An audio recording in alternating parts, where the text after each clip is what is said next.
And good evening. We welcome you to our inaugural edition of the Prep Zone Football Hour. We'll have this show coming to you every Monday evening at 7 o'clock. I am Marty Pallman from the Prep Zone, joined by Mike Ridaught, Sports Director of Main Street Daily News, and former Eastside Athletics Director Philip Crutchfield joining us tonight as well. So tonight we're going to take a look at last season. First of all, we'll take a look back at the Alachua County teams from a year ago. This is going to be the Alachua County night. We're going to talk about the Gainesville area teams and also look forward towards this season.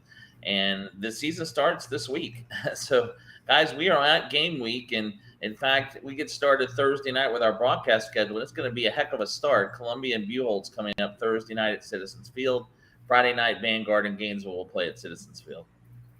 Yeah, and of course, it got a little bit more interesting, with Tyler Jefferson transferred from Hawthorne to Columbia, and Fryer, the great receiver at Swanee, has transferred to Columbia as well, against a Buchholz defense that had 3 interceptions the other night against Trinity Catholic, and 2 of those were pick sixes. So that should be a great game. That's a great way for us to open up our coverage at Main Street Daily News. I know the Prep Zone is planning on broadcasting the game as well. So I couldn't pick a better game really to start the season with, guys. Yeah, these teams, Buchholz and Columbia used to play every year, but they haven't played since 2018. And in fact, Columbia won the last 2 meetings by a combined 81-7. Buchholz hasn't beaten Columbia since 2016, but I have a feeling it's going to be a little bit different this week. This is a little bit better Buchholz team than we've seen. And Columbia's made the playoffs 11 straight years. They did it again last year. Dimitri Jackson in his second season as a head coach, but it's going to be a tough assignment for them to come in and beat we think is going to be another really good Buchholz team. I think you've got an experienced staff too with Coach Whittemore, having been there so long, experienced quarterback. Now you add the playmakers in with that. Buchholz is going to have a good year, I think.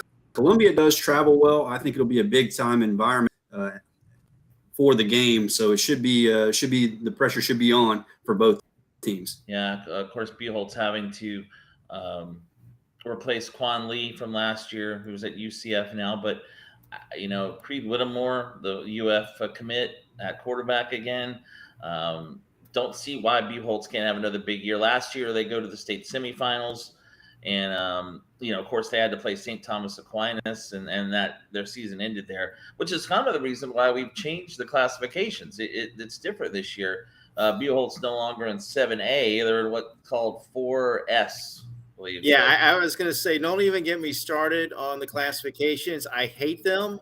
When you learn, 1A up through 8A or 9A, years ago, and then you change it to some S's, and I don't know. I can't even keep up with the suburban and the class. I just can't do it. I can keep up with the small classifications because I know 1A to 1R. I can understand that.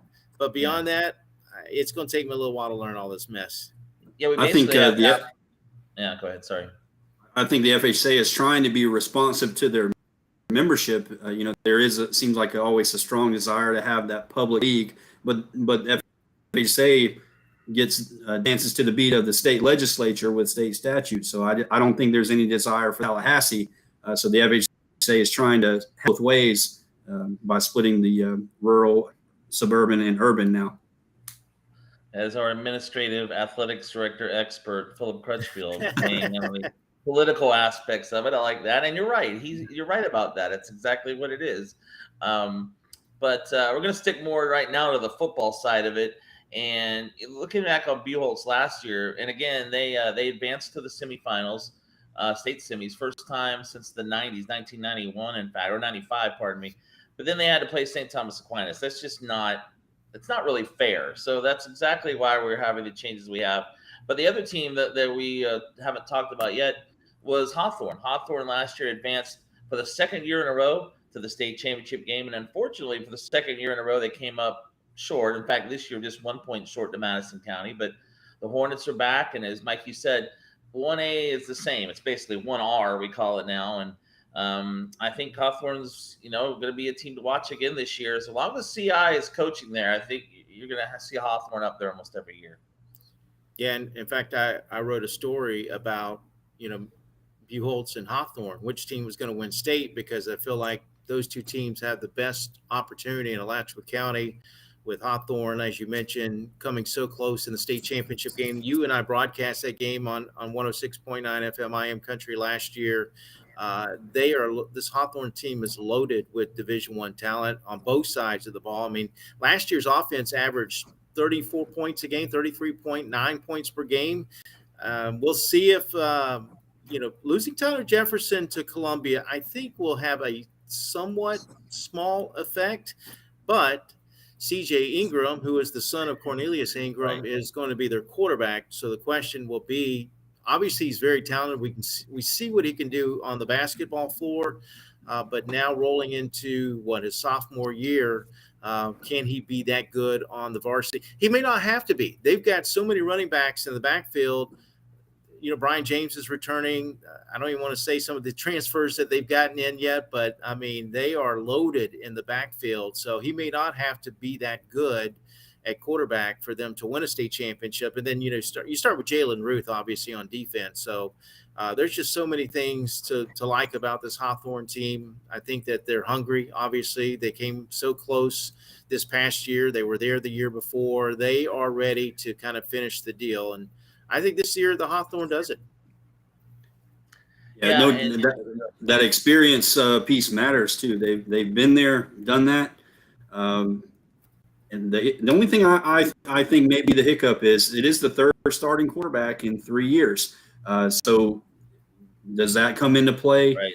A lot of chatter about play calling and whatnot. I think it'll be a different style with him as quarterback, a little different type of athlete. But he has the goods. So it should be an interesting season for Hawthorne. I'm going to make a really deep run and make it to the title game. Yeah, that state championship game last year, Mike said we broadcast over Gene Cox Stadium in Tallahassee, was a slobber knocker. I mean, it was a defensive battle to the end. And Hawthorne led 12-7 for about 2.5, 3 quarters. And all it took was a bad snap on a punt. Madison County recovered at the 2, and then they scored to go ahead by a point. I don't know if Madison County would have scored on Hawthorne if they'd had to go the full side of the field, but they got that break. That was the difference. And another thing that may help Hawthorne this year is the fact that Madison County is having a coaching change. Mike Coe left to go to Georgia. Former Denellen coach Price Harris is now there. So you never know if that's going to be make an impact. It might. Madison is always loaded, but that might be something that the Hawthorne can get by Madison County. They may be able to win that state title as well. Yeah, and I'm not sure Madison County is going to be as loaded, honestly, as Hawthorne is going to be this year. And that Hawthorne defense gave up 7 points or less 6 times last year. And there's been talk that they are as good or maybe even better than that defense last year. That's, this is going to – injuries, obviously, injuries aside, I think Hawthorne will win the state title. But we know in Class 1A – or 1R, or whatever we're talking about, that you're talking about 2 players, essentially, when you have an injury. You got guys that are playing on offense and defense. You lose obviously Jalen Ruth, he's the big defensive guy, but if you get one of their guys that does play both ways, maybe that offensive and defensive line, that could play a part too. So obviously every team's going to have to stay healthy, but especially at that level, that classification, it's even more demanding that you keep yourself free from injury. Well, and you're right. Looking back on last season as well, before we move on to this year, we talked about Buchholz, we talked about Hawthorne, but another team that made it to the postseason last year and it maybe been a bit of a surprise was Gainesville High. In 2020, they barely had a season. They played 6 games. They missed a whole month of games because of COVID. Last year, they come back what Doc Pollard called his first season. He didn't really count 2020 as his first year, but last year, his first full season, GHS wins the district, beats St. Augustine, goes to the playoffs. They lost to Lincoln, but still a really good year for them to go 8-3 and make it back to the postseason after a couple years where they had been down and missed the playoffs. I think Doc Pollard always calls a great game too. He's just, in my observation, watching him at Santa Fe and GHS, you can expect for them to have a solid game plan and be ready on game day. It's just concerned about the talent that's left, new quarterback coming in. What can they do on offense? Obviously, looking at the preseason scores, they took the loss to North Marion the other night on the road. Yeah, which is not a bad loss. I mean, North Marion's going to be pretty good, I'm sure. A perennial playoff team. And, you talked about Buchholz earlier going to Ocala and beating Trinity Catholic. That's pretty impressive, too. And we will see Gainesville playing Trinity Catholic in the regular season coming up. But GHS in the playoffs, and then the other team in Gainesville that made it to the postseason last year, PK Young. The Blue Wave advanced to the second round. They were eliminated by Trinity Catholic in the postseason. But good year for Coach Doling and Kevin Doling in his first season as the head coach. And, they're going to be pretty young this year, but they had a nice run last year to the postseason. Yeah, the thing about PK Young, though, first of all, they only returned one starter on offense. So how are they going to overcome the loss of A.J. Small at quarterback? So that's the biggest question in my mind for PK Young. Plus, they lose their best receiver, Jaron Hamilton. He transfers over to Buchholz. So you mentioned the youth of this team. It might be a situation where the defense – now, Marcus McDonald is returning. He's going to be the defensive coordinator of PK Young. I do like that. I like Kevin Doling calling plays and Marcus McDonald on the defensive side. But you mentioned the youth. That and then the loss of A.J. Small, it may be a slow start for PK Young this year. Right. Well, no. We'll find out. They open with Eastside this week, and another team. And we're going to talk about coaching changes in a moment. But Eastside, one of those teams that's going through a coaching change. But Philip, you talk about you see PK Young as well, and that'll be an interesting opener for them, I think, to figure out where they're going to be, because Eastside to me is going to be a little better, probably better this year, even with another first-year head coach. And I've talked a little bit about experience tonight. You have a new coaching staff at Eastside, so they're still going to be gelling, trying to figure it out. But you do have a 4-year starter at quarterback with Holden Johnson. And I think this is probably the most talent he's had around him since probably his freshman year when Quan Lee was there. So I think they're going to be better on the perimeter, and we'll see if that opens up the running game as well. They've got some talented but unproven kids in the backfield. I think they're probably going to be a little too much for PK Young week one with everything PK is using, but it's also on the road at PK, and that field over there. Sometimes if the weather's bad, the field's going to be rough, the ball will get wet. You never know what's going to happen. Yeah, there was a good win for Eastside in their spring game going to Chiefland. That was a good win for them, and I think Eastside is on the way up anyway. Gator Hoskins is the head coach, as you know, but he's an Eastside guy, so I think that's kind of the direction the Rams wanted to go to. It's been a little while since they've had success in football, and Gator Hoskins was part of that as a player. So we'll see how. The name to watch out for Eastside receiver Antonio Wilson had a big spring, had a touchdown receiving and throwing as the backup quarterback. So he's and he also plays defense. So you're going to hear that name a lot from Eastside. And I feel like this is like the 5th year for Holden Johnson at quarterback too. Yeah. It really is. I mean, he's got his 4th different coach, if I'm not mistaken. Third coach, I think. Third? Yeah, I believe so. I think. Let's see. Coach Daly, I think he came in the 4th game of his freshman year. Yeah. Okay. That's with Cedric Daniels. Coach Daniels was still there, and then we had 2 years of De Leon. So yeah, he's on his 3rd coach. Third. Okay. In 4 years. I tell you what, though, he did learn from a pretty good quarterback. He was there obviously when Anthony Richardson was there. So yeah, and he has gotten better every year, in my opinion. Watching him play last year versus watching him play the year before, I thought he was much better. Let's see how he does going into this year too. And the offensive coordinator is Willie Jackson, so experienced guy in the area. Had some local kids come through, one at Eastside and also at Hawthorne. But just watching some of the highlights from the spring game, a lot of down the field passes for Johnson. But they also were letting him check, so he was able to, if the slot was open, he could hit it and go. So I think Eastside is going to be improved, and their talent level is better. And this is probably the deepest senior class they've had in 4 years. Yeah. Well, the other team in Alachua County we haven't talked about yet is Newberry. Newberry, they did make it to the playoffs last year. Quick exit for them. Unfortunately, the third year in a row they've lost their opening playoff game. They went 9-1, 8-1 in 2019 and 20, lost in the first round. Last year they go 5-6 and are blown out by Bradford in the opening round. And speaking of former Gators, Coach Ed Johnson's been busy bringing in former Gators to that staff in the offseason. Yeah, Travis McGriff, who played receiver for the Gators 94 to 98, and also Reed Fleming, who played linebacker for the Gators in the early 2000s, will be a part of that staff. So if nothing else, you've got, first of all, young guys, but guys that have played the game at the next or the highest level, in fact. We'll see if that helps. It can't hurt, that's for sure. Newberry will get a good test, as they always do, in the season opener against Santa Fe. That's a big rivalry game for them. We may learn a little bit more about Newberry because you look at their preseason game, and again, it's hard to, base your judgment about a team on a preseason game. For example, as I look at the scores, okay, so Wildwood beat Newberry 34-0, but that doesn't mean that's what the varsity lost.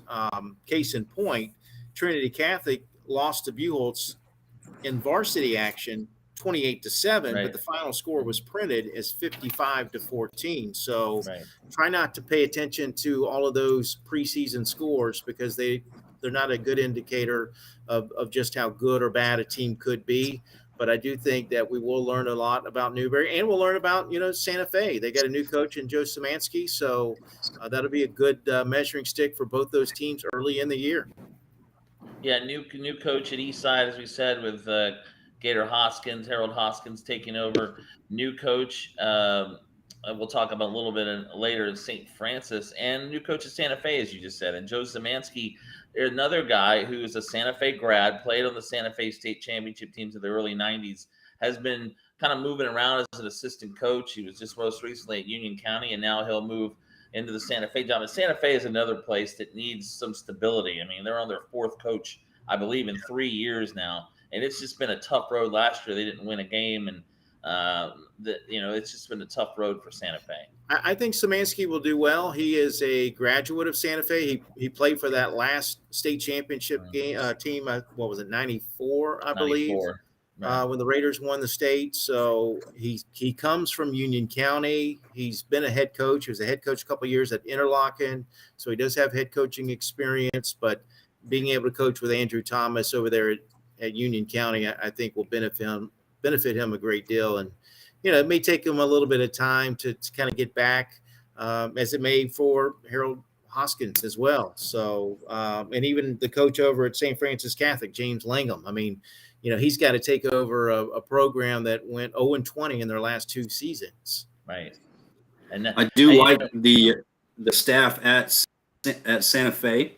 They've got a lot of experience, and former Eastside coach Alex De Leon is now an assistant. They also hired Bo Mashburn from Buchholz, so they've got some guys that are high level assistants. And that's where it starts. If you're trying to turn around a program, you surround the young men with good quality coaches that know what they're doing, that have experience, that are going to put them in a good position to win if they can. Then the talent level will get better over time as they develop.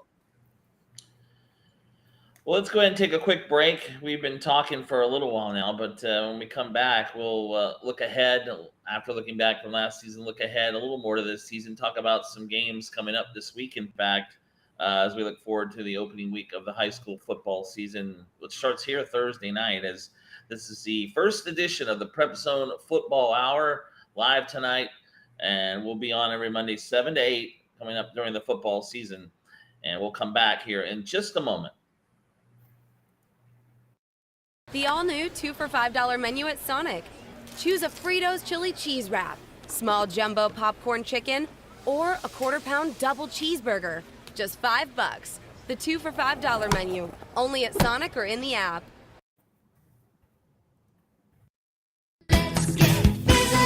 Your health is not something to take for granted. So take advantage of the resources that are offered here in Gainesville. Work out anytime, on your own time, at Anytime Fitness of Gainesville, located at 7070 Southwest Archer Road. For more information, call 352-338-7722. That's 338-7722. Or visit them online at anytimefitness.com. Anytime Fitness of Gainesville. Get to a healthier place.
All right, welcome back.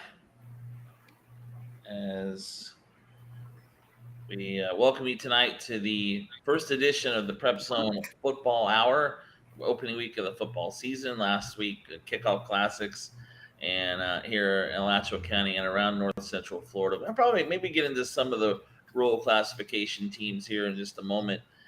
We've talked about Hawthorne and Newberry both in Class 1R, but we got a little bit into this, but and by the way, the first edition of the Prep Zone Sports Show, which is every Wednesday at Sonic from 7 to 8, will start again this Wednesday as Joshua Wilson of FloridaHSFootball.com will join Mike Ridaught from Sonic. And then, we'll be on every Wednesday with the exception of the holidays up until the end of the school year. So we look forward to that starting again Wednesday night at Sonic here in Gainesville. And then Thursday night, as we said, we'll have coverage of Columbia and Buchholz opening game of the season. Pretty good one to start.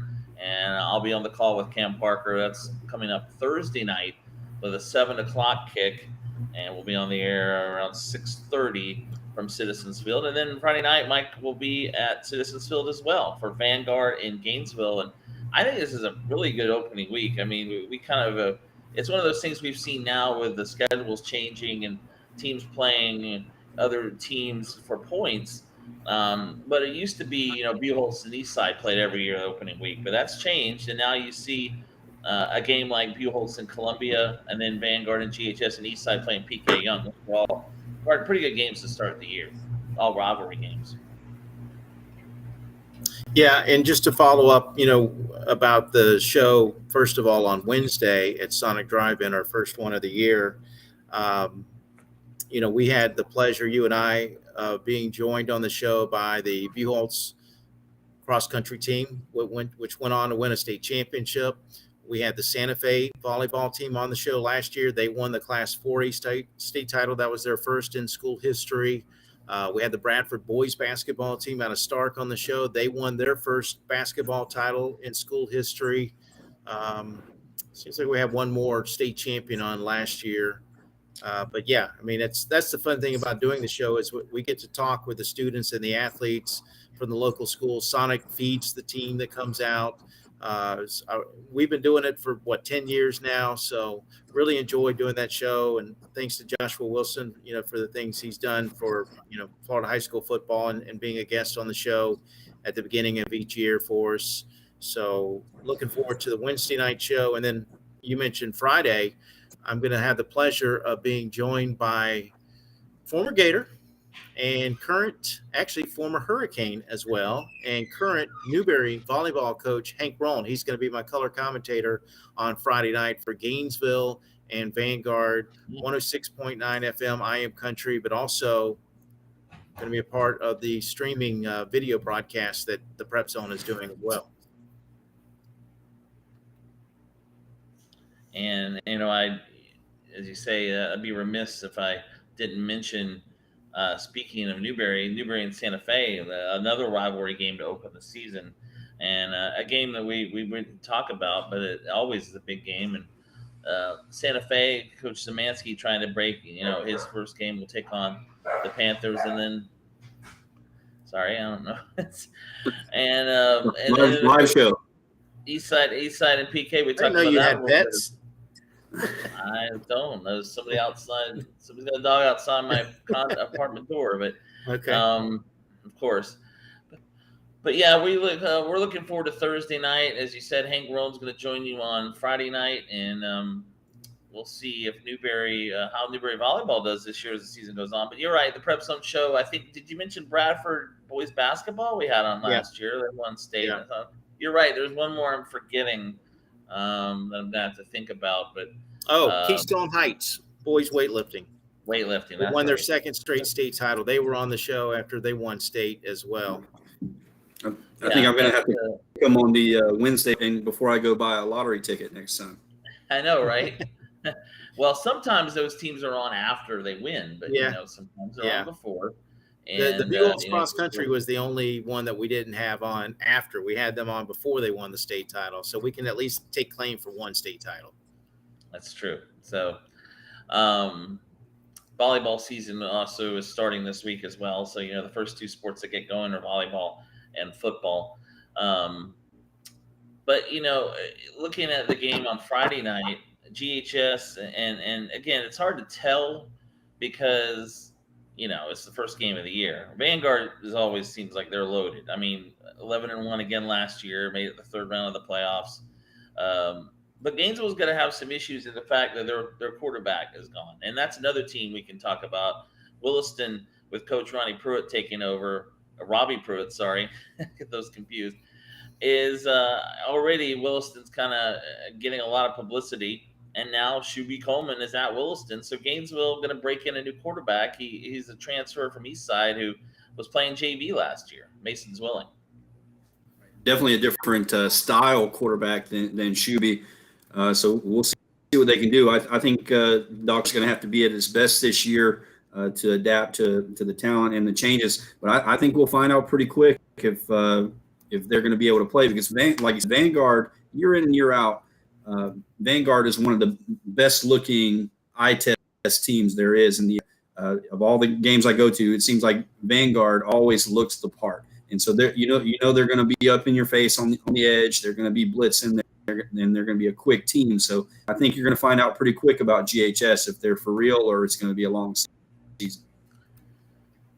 Honestly, Vanguard, to me, you're right. If you see a team in North Central Florida, they probably are the most talented every year. I mean, seriously, Buchholz might be close now.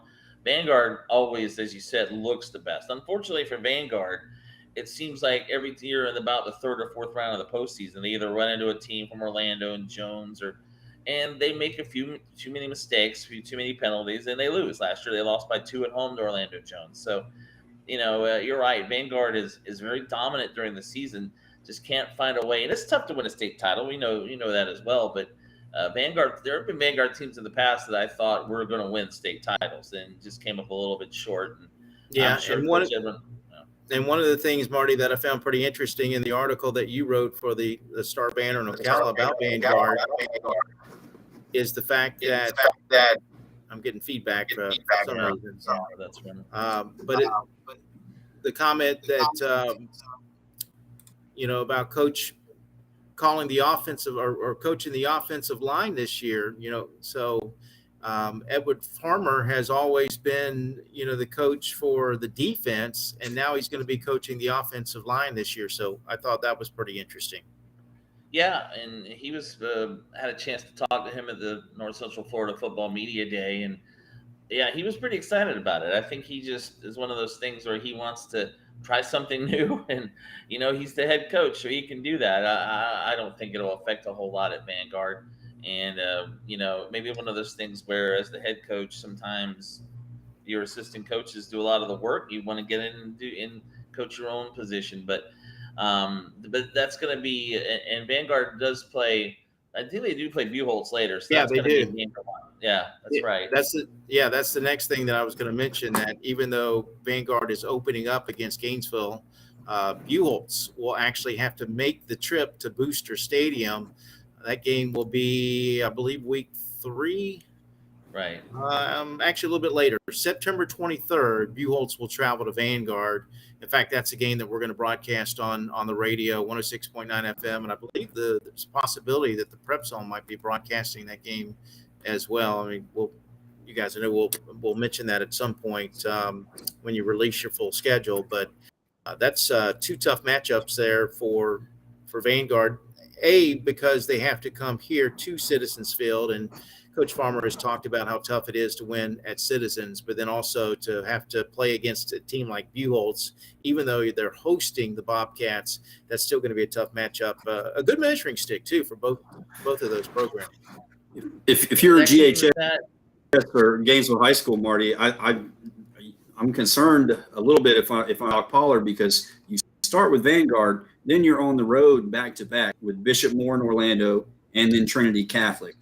So if there's a real possibility to be in a hole before you get in kind of the more district type level games with Buchholz waiting in the middle, and then Eastside, who is going to improve and maybe have a chance this year against Gainesville High School. So I think it's going to be a tough schedule for GHS overall.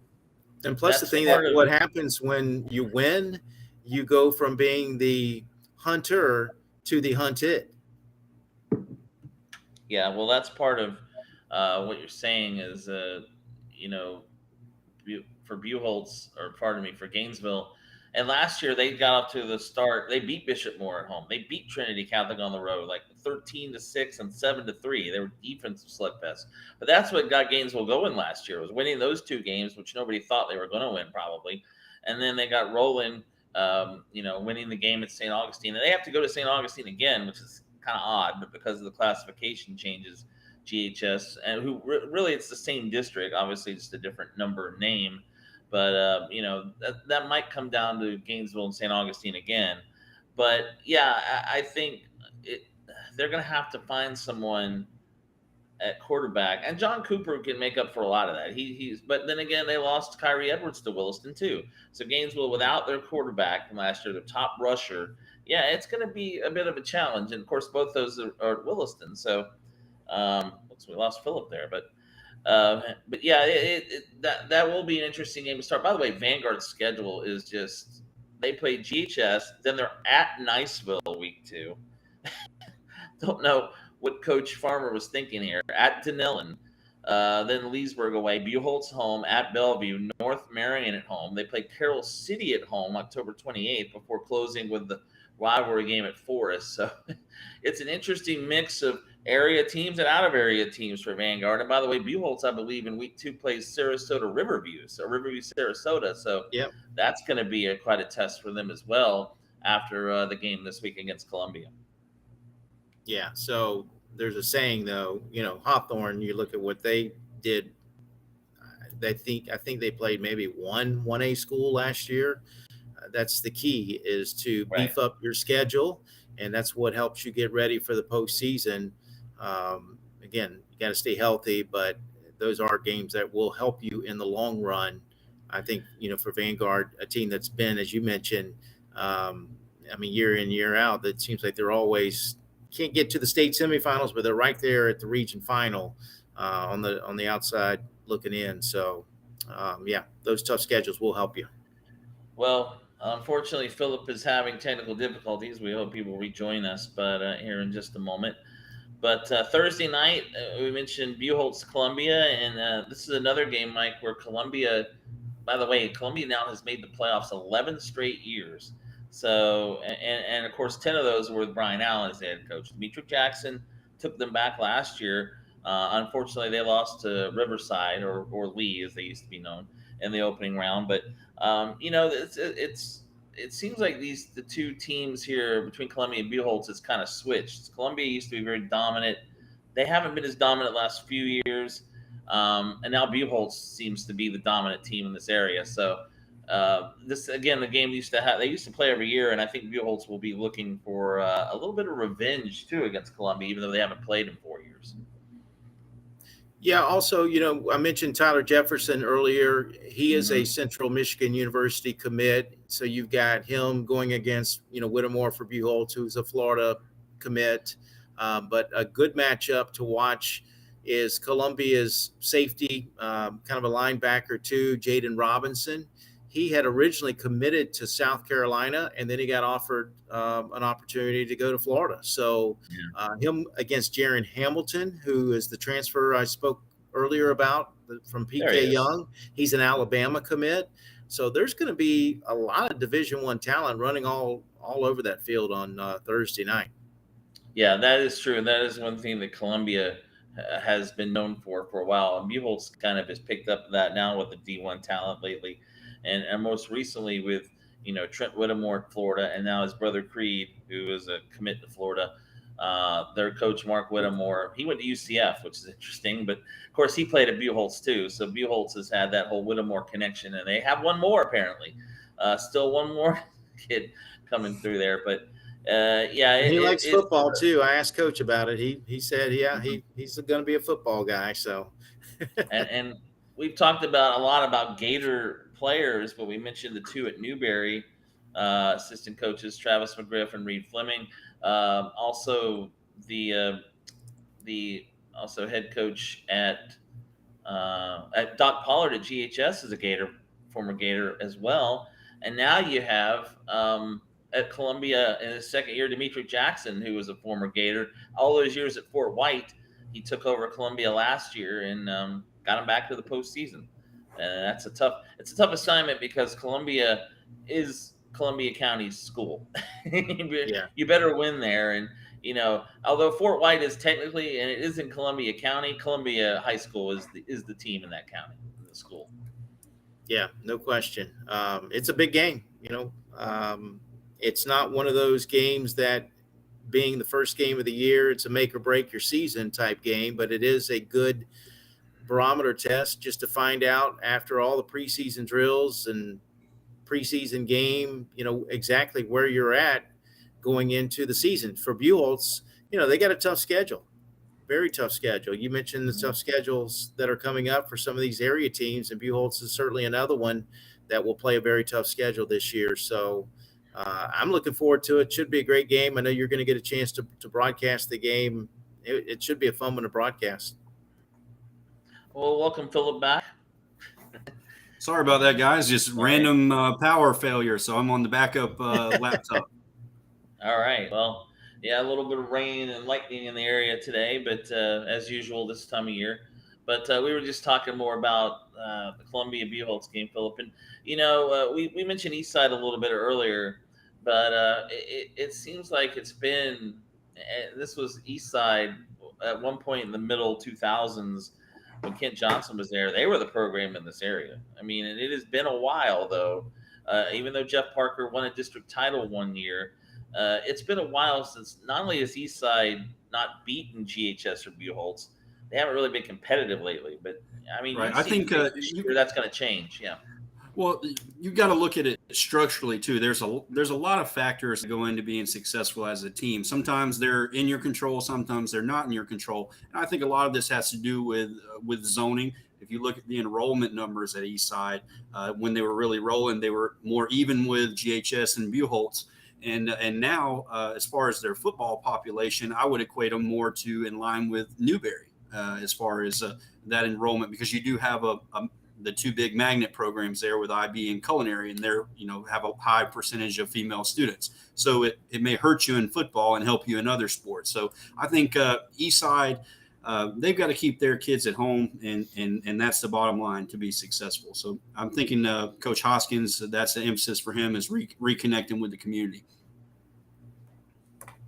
Yeah, and when I got a chance to talk to Coach Hoskins at Media Day, and I asked him, what do you remember most about your days at Eastside?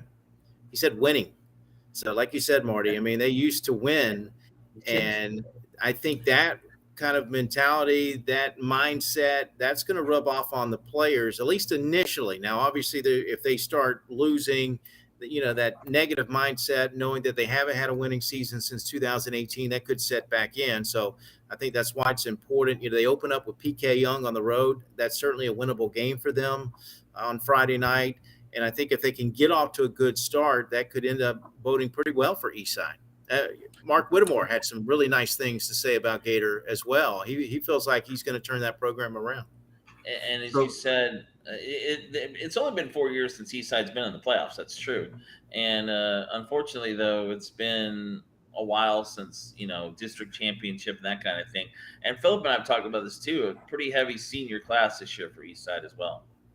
It is. I think the schedule sets up nicely. I had a hand in making some of that, but you do try to factor all of that, getting off to a hot start, and getting PK on the schedule, moving Buchholz to week 3, getting 2 games that I think the community is interested in with Bradford and Keystone Heights, as far as proximity to Eastside, that are kind of traditional rivals that haven't been on the schedule in a while. And then I think really having a chance at GHS this year. When we get into picking games later in the year, I think I'm going to lean Eastside based on what I know now. That may change as the season unfolds, but just roster to roster, I think Eastside's got the upper hand for the first time in a while. Yeah, I'm going to look and see exactly how long of a while that is, Philip. What? That Gainesville Eastside. Well, if you were so the game last year with Gainesville High School, it was a rainy one last year, but it was actually a competitive game, and I feel like Eastside's going to be improved, and GHS may not quite be where they were. So that's just kind of my thought process. Yeah, and I think the last 2008 time, guys. Yeah, that's the last time Eastside. It was Ryan Smith's first year at Gainesville High, because then the Hurricanes went on like a 8-year stretch of being in the postseason every year. So yeah, that was when. And I remember that game. Eastside came back. It was a thriller to beat GHS. That's been a little sooner since they beat Buchholz, I believe. But in fact, a couple of years ago, I remember they had, about 4 or 5 years ago, an extra point missed, and that's why they lost to Buchholz by a point. But yeah, I think it hasn't reached the Florida versus Vanderbilt status yet. No. So, Florida, but Kentucky, even though Kentucky's kind of, won 2 of the last 4 in that series. But yeah, I'm sure Eastside fans, they're ready for a win against Gainesville. And I'm with you that I could see it happening. I wouldn't be shocked. They're ready. But again, that gets me back to my first point. There are some structural things with the enrollment that are not the same as they used to be back then. And so a lot of people, see apples and oranges, but in reality, it's just not. They're more in line with a Santa Fe or a Newberry than they are a Buchholz or GHS. Yeah. And the Eastside schedule is pretty tough to begin. I mean, I was just looking at it. You mentioned they're going to start with PK Young, which could be a winnable game. Keystone Heights, though, next Thursday. And Keystone Heights is coming off a 10-2 season. They made the second round of the playoffs. Then Buchholz, Bradford, who has been a perennial postseason team, and then at North Marion. That's a district game. So those are your first month of the season. If Eastside can get through that part of the schedule, it gets a little better from there. Ridgeview, Bellevue, and Newberry, and it's a little, except for the GHS game, they may have some winnable games down the stretch, but that first part of the schedule is pretty tough. I think so, and they've 2-0 against Santa Fe the last 2 years. So I think that's going to be a good game moving forward with Coach Szymanski as he gets it going there too. So I think that both programs are going to be trending upwards. All right, well, let's take another break. We'll come back and we'll look a little more at some other schools, PK Young, take a look at Oak Hall and St. Francis as well, as our first show of the Prep Zone Football Hour for the 2022 season here tonight. And we are live on Twitter, on Facebook, on all kinds of different platforms. You can find us. We'll be on every Monday, 7 to 8 this football season. We'll be back in just a moment. Your health is not something to take for granted, so take advantage of the resources that are offered here in Gainesville. Work out anytime, on your own time, at Anytime Fitness of Gainesville, located at 7070 Southwest Archer Road. For more information, call 352-338-7722. That's 338-7722, or visit them online at anytimefitness.com. Anytime Fitness of Gainesville. Get to a healthier place. The all-new 2 for $5 menu at Sonic. Choose a Fritos chili cheese wrap, small jumbo popcorn chicken, or a quarter-pound double cheeseburger. Just $5. The 2 for $5 menu, only at Sonic or in the app.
All right, welcome back. As we will move along to our next segment, I'm Marty Pallman from the Prep Zone, also from all kinds of different things. And looking forward, we're going to be broadcasting Bishop Kenny football again in Jacksonville. Again on Friday, starting Friday night, they'll travel to First Coast, working with Santa Fe College, University of Florida. But also with the Prep Zone. And Mike Ridaught is the sports director of MainStreetDailyNews.com. Of course, has been involved with the Prep Zone for many years. It's his company, really. And Philip Crutchfield. We've known Philip for a while as the athletic director at Eastside, now formally athletic director at Eastside, but still has been very vital through the years and working with us and getting us a lot of information. And guys, let's do a little bit of a round table here, if you will. There's only three around the round table, but we can talk about some teams. Let's look at some teams who let's start with the biggest surprise of the year. Who do we think is going to be the biggest team that's going to maybe surprise some folks this year? Philip, you want to take that first? Yeah, go ahead. So I think I'm playing the homer card tonight. I guess I've got to shed that label, but I've got to say Eastside because I really think this is the best they've been. It's really going to come down to how does that new staff gel, and what are they, and can they get it done on game day? I think they've got some pieces that maybe some people aren't expecting, and the schedule sets up in the back half to close the year strong, and also new district. So a little, it's still a 3-team district with Newberry falling down to 1A when they won the appeal. But still, I think maybe a little better opportunity to make the playoffs. And they get the bonus points with the RPI, strength of schedule, because they do play up with GHS. They do play up with Buchholz. So there's an opportunity there if they can get it going. And you might be surprised by my answer, only because I don't think it would be a big surprise if Hawthorne wins state. I don't think it would be a big surprise if Buchholz wins state. That's the problem. There's not a lot of surprises. Yeah. Well, here's my surprise, and you might be surprised. My surprise is going to be St. Francis Catholic Academy. And the reason I say the Wolves is because, first of all, they're 0-20 in the last 2 years. Mm-hmm. Even though they've got a first-year head coach, I like the way James Langham has been approaching things. They lost 14-0 to Franklin County in their preseason game on Friday. That's the first time that they have given up, and he noted this, that's the first time that they had given up that few points I guess 2019, pre-COVID. We're talking pre-COVID since the last time they gave up that few points. Least amount of points they gave up last year was 26 against Rocky Bayou Christian.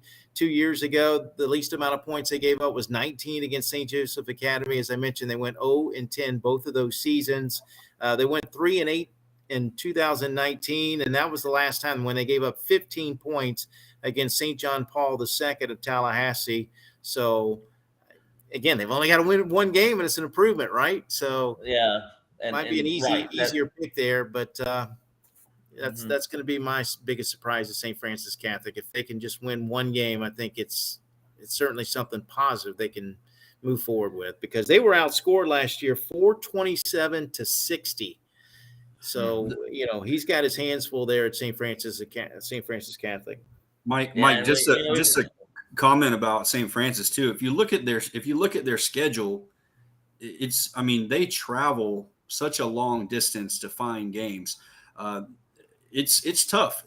And that's what we're just talking about, some earlier comments about the structure of building a winning program too.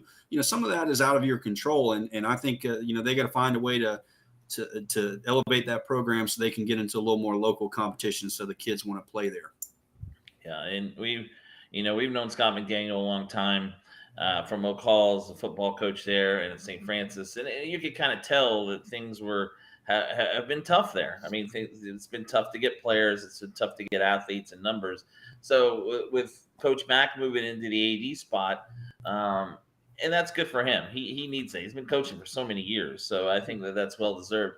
Coach You say Langford, good. You say good for him, but he was telling me today how his volleyball coach just left a week ago. So they have hired someone last week to coach the Wow. volleyball team. I like it how Philip laughs at that right away. Oh yeah, I'm sure I've heard of that before. Yeah, Coach so they've had 3 coaches since the spring, St. Francis volleyball. So that's his first, I guess, order of business, if you will, as the new AD there.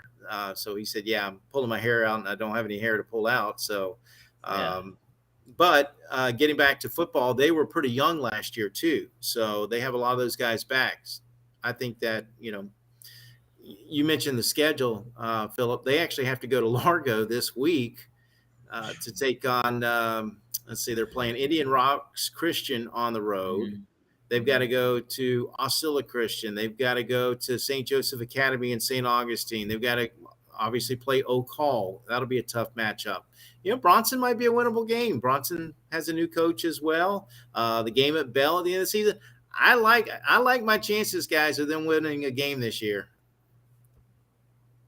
Of St. Francis, yeah. I would agree, and again, they bring in a coach who comes from PK Young. He's been in the area, so he's been able to kind of see what goes on here. And we mentioned with Santa Fe, Joe Zemansky has played at Santa Fe. Right. I think it's going to help having a coach too coming from the area.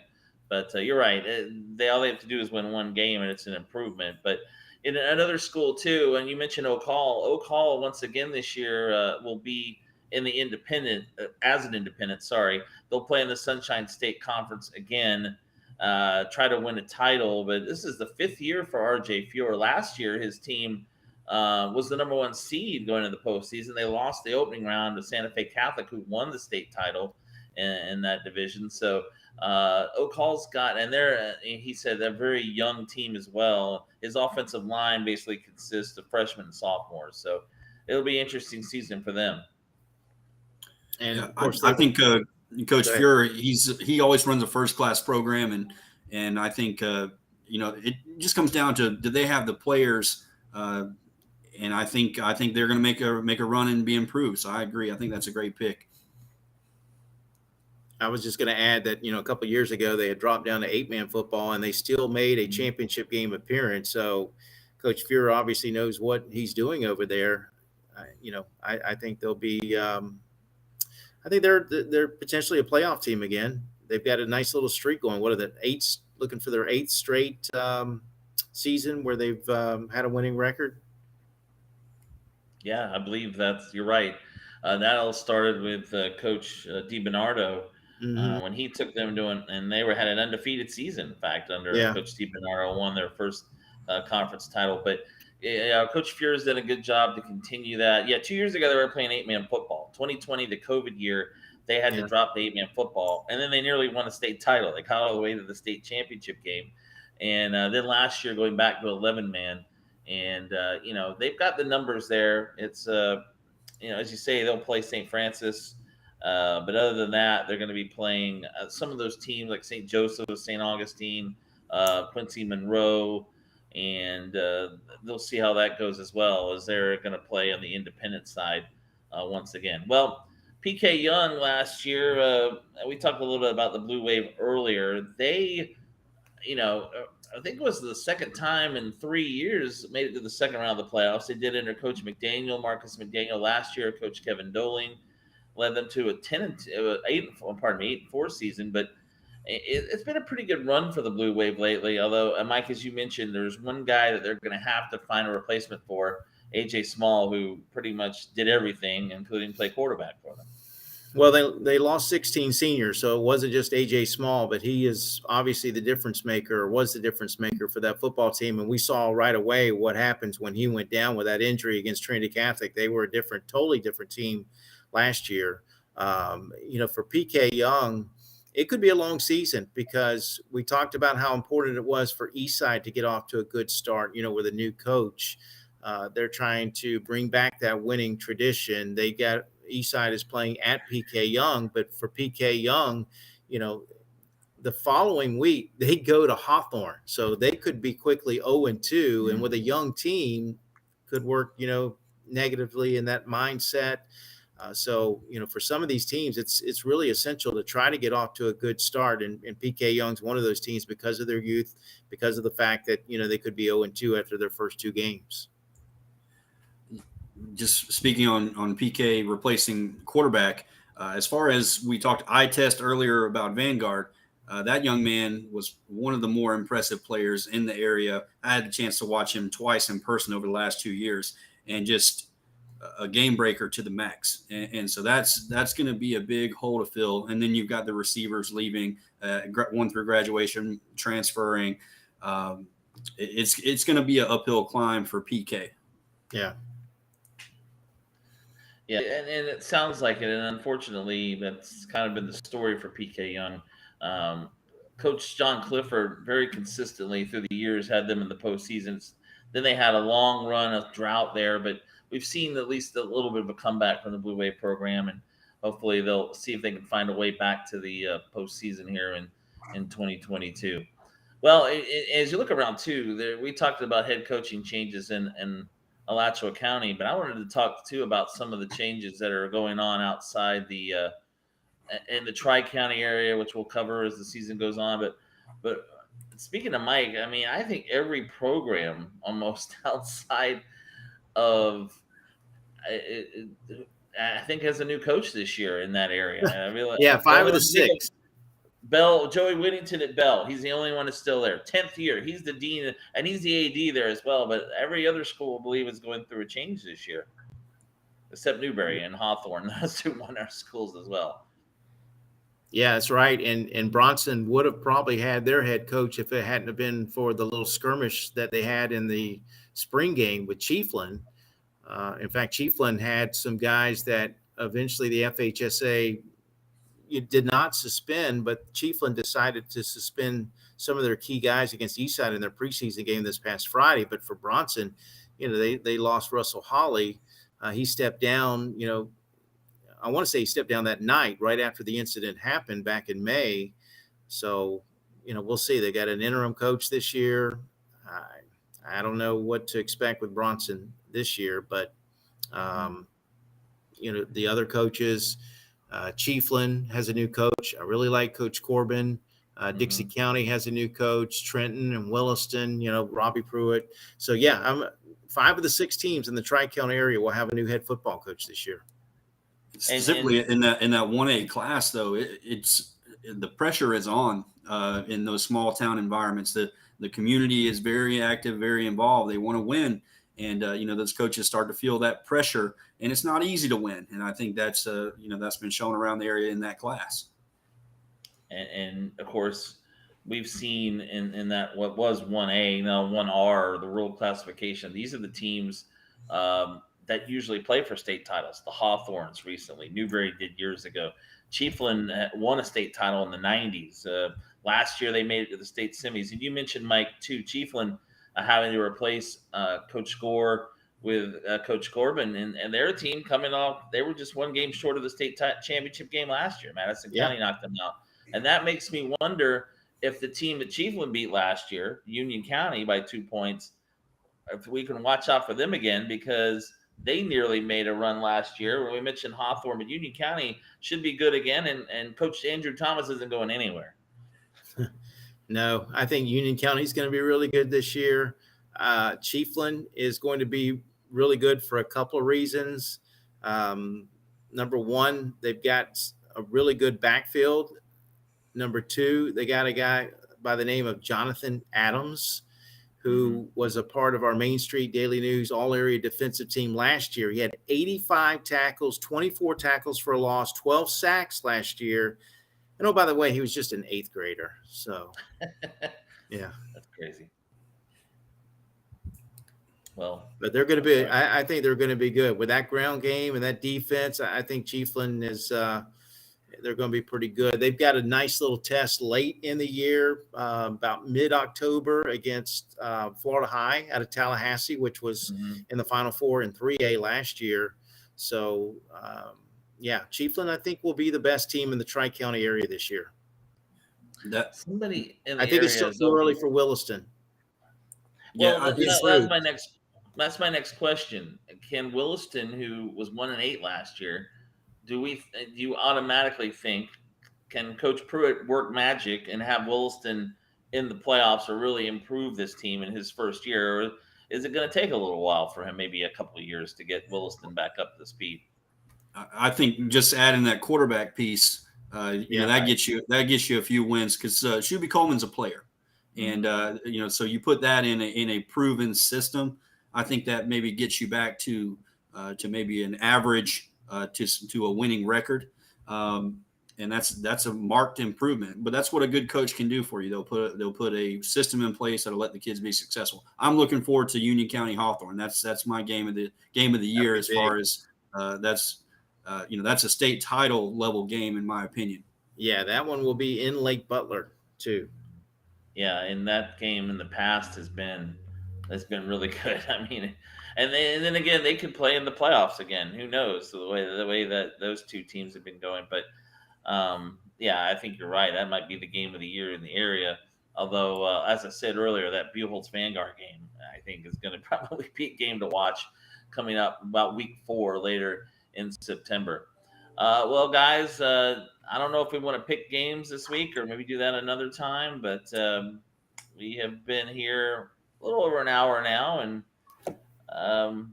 what do you guys think this week? We'll talk a little bit about that. About what do you think about Columbia Buchholz Thursday night? I think Buchholz is strong, and you do have a Division I commit in Tyler Jefferson at quarterback. I did see just cruising highlights and checking Twitter, about preseason. They had some fumbles though in that preseason, so I'd be looking out for turnovers in that game being the difference. Buchholz is strong. Columbia can't afford to make any mistakes. Yeah, I think the problem could be the problem for Columbia is if Buchholz makes Tyler Jefferson throw the ball. We know he can run the football, but if Buchholz's defense can put some pressure on, kind of close down those running lanes and force him to pass. As I mentioned at the very beginning of the show against Trinity Catholic on Friday night in the preseason game, Buchholz had 3 interceptions. They returned 2 of them for scores. Gavin Hill, who was a Florida commit, had one of those pick sixes. Jakari Kelly, who's their outstanding receiver, had one of those pick sixes. He's got Army, Navy, and one other school, Delaware, I believe, that are interested in him here early. So I just think Buchholz has too many athletes. They out-athlete, I think, Columbia, number 1. And then number 2, Mark Whittemore has proven that, he can get this team to that next level. And I just think with it being at Citizens Field, a home game, I like Buchholz in this one. Well, Creed was a mediocre band in the late 90s and early 2000s, but Creed at Buchholz is not mediocre at all. Creed Whittemore is something to watch. And the funny thing about him is, it's like, remember, he was supposed to be a receiver when he started his career, and he came in the quarterback due to injury. And look how well he's played at quarterback. I think that's one of those things Mark Whittemore could just find. Well, he can turn just like Trent Whittemore, turn them into quarterbacks. And I mean, I don't know if that's what Creed's going to play at the next level when he goes to UF. I mean, probably not, just like his brother Trent, but he just is able to make plays, like you said, Mike. And Buchholz is loaded. And there was a time, maybe 5-6 years ago, where it was the other way around. Columbia was loaded with D1 talent. Now it's Buchholz. So I agree with you. I think Buchholz is going to win this game. I think they're going to win going away a little bit because they are, to me, they're the best outside of. We don't talk about Ocala a lot, but outside of Vanguard, probably the most talented team in this area. The issue Buchholz puts you into, and that's the matchup I'm going to be looking to see in that game. It's going to be on the perimeter, both from a standpoint of can they because Buchholz now with the transfers coming in, they've got a deep threat, they've got an intermediate threat, and they've also got a mobile quarterback. So they're going to run the defenders off. He's going to have room to run or throw. It's going to put a lot of pressure on Columbia. So can their athletes on the edge handle Buchholz, and then try to make that a little tighter game? So that's what I'm kind of looking for in that Thursday matchup. Yeah. Now Friday night, Vanguard and GHS. We mentioned at Citizens Field, and this is going to be tough. If Gainesville, to me, returns Shuby Coleman and Kyrie Edwards, I think they have a chance here. Breaking in a new quarterback, that's going to be an issue against Vanguard, I think, Friday night. It's going to be tough for them to beat Vanguard anyway, and I think you're going to see that's going to be a difference on Friday when Vanguard comes to Citizens Field. And you remember last year, Vanguard handled Gainesville pretty good. I mean, I think they pulled away late, but and that's with a Gainesville team that won a district championship. So Vanguard is clearly the better team. It could turn ugly, but at least Gainesville does have this game at home. They'll have to feed off that energy of the home crowd, maybe the defense a little bit to try and keep them in this game. Gaskin's a really good explosive player for Vanguard. So, he's got the potential to turn this game quickly, so I've got to go with Vanguard in this one. Yeah, can GHS run the ball against Vanguard? Because they're going to be throwing with a new quarterback. He's going to be throwing – his receivers are going to be overmatched. The defenders for Vanguard are better than the receivers at GHS. So you're going to be throwing into tight coverage. He's going to have some help from the running game for them to stay in the game. Then maybe if you can make it a game in the second half, get a turnover from Vanguard, maybe GHS has a chance. But I like Vanguard. I think it's too much for GHS, especially with a new quarterback. Yeah, and then also if you look at the series, but for both of these guys, Gainesville has lost 6 in a row to Vanguard, and Buchholz has lost 9 of the last 10 to Columbia. Wow. Yeah, and right. And they haven't played in 4 years, which is the other issue. They haven't played since Buchholz has started this run.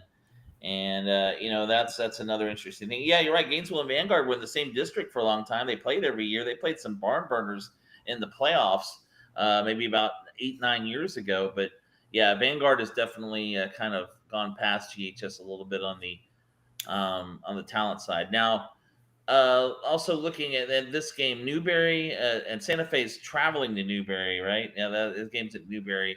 So the first assignment for Coach Joe Zemansky is to go beat Newberry on the road. And that game is one of those where it doesn't matter that Newberry is a 1A school. They've kind of had the upper hand against Santa Fe recently. I'm going to go with the upset pick here. I'm going to pick Santa Fe. I think you're going to see a much more disciplined Santa Fe team. They're going to be running good stuff on offense and defense that's sound. And I think that, just seeing them last year in person and some video, they missed a lot of assignments and they weren't very sound. So I think they're going to be improved off that. Whoever makes the fewest mistakes wins that game. I think Santa Fe is going to make fewer mistakes and win the game. Yeah, I think you're right. I think this is a game Santa Fe can win as well. I know that they've had a lot of problems with Newberry lately, but and coming in off a winless season. But yeah, I think you're right about that. I don't know, Mike, where do you see that game coming? Santa Fe Newberry. Again, I think it's going to take Santa Fe a little bit of time to develop. But at the same time, I think Newberry is down this year. I don't know if those two Gator coaches will have, that might give Newberry a little bit of an advantage. But honestly, I would probably, if I have to pick one way or the other, I guess I would kind of lean towards Santa Fe. I just kind of see it as a toss-up game right now. Yeah. I would actually go the other way on that, Mike. I think Santa Fe has the coaching advantage just with their staff. I think their staff is very experienced at the high school level. Yeah, right. I'll take that. Now, we haven't talked about Hawthorne's opener. They travel to Middleburg, who that's a higher classification team in Middleburg, who last year had a better year than normal for them. But, I mean, I don't see Hawthorne having a whole lot of trouble with this opener. They play PK Young next week. But Eastside PK Young, I want to talk about that as well, because I think I kind of agree with Philip on this one. I think Eastside's gonna win this game. I know it's at PK, but I mean it's a city game. It'll be a lot of Eastside folks there. It'll be probably half and half, or a lot of Eastside fans. I think you're right. This is a game where Eastside can prove that they're back a little bit, and they are more experienced in PK Young. And I'm with you. I think Eastside's going to win this game.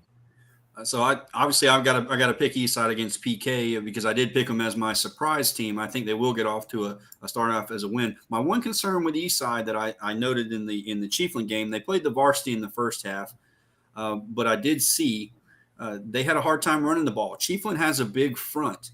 So my question is, can Eastside develop that running game? If they can run the ball on PK, I think from what I've seen out of Holden Johnson this spring, if they have that 1-2 punch, I think they'll knock out PK. Yeah. All right. Well, looks like we've gone a little bit past 8:00, but it's our first show, so we're talking a little about. I think Mike's got to get off of here and do some other work. But we'll see how this works every week. Hopefully, usually about an hour, and at some point we'll try to get some coaches on, figure out how we can do that. Philip is our technical person, so I'm excited for the opportunity. This is what I love, as you guys know. So I'm happy to throw some gas on the Prep Zone fire. So. But again, keep in mind, Wednesday night, you can check out the Prep Zone Sports Show. That is live from Sonic in Gainesville. You can hear that also on 106.9 FM in Gainesville as well. And Mike will be hosting the show with Joshua Wilson of FloridaHSFootball.com. That's coming up Wednesday from 7 to 8, our inaugural edition of the Prep Zone Sports Show for 2022 to 23. And then, as we said, Thursday night, we'll have coverage of Columbia and Buchholz, 7:00 kick, 6:30 pregame from Citizens Field. Friday night, Vanguard and Gainesville, coverage of that as well from Citizens Field. So looking forward to a busy opening week of high school football. And guys, it should be a fun week to get started. A lot of good games. Absolutely. I'm excited. Can't wait. Can't wait. That's best right. time of the year. All right. Well, for Philip Crutchfield, for Mike Ridaught, I'm Marty Pallman saying so long. You've been watching the Prep Zone Football Hour here on Twitter and Facebook tonight, and we will talk to you again next Monday night, 7:00.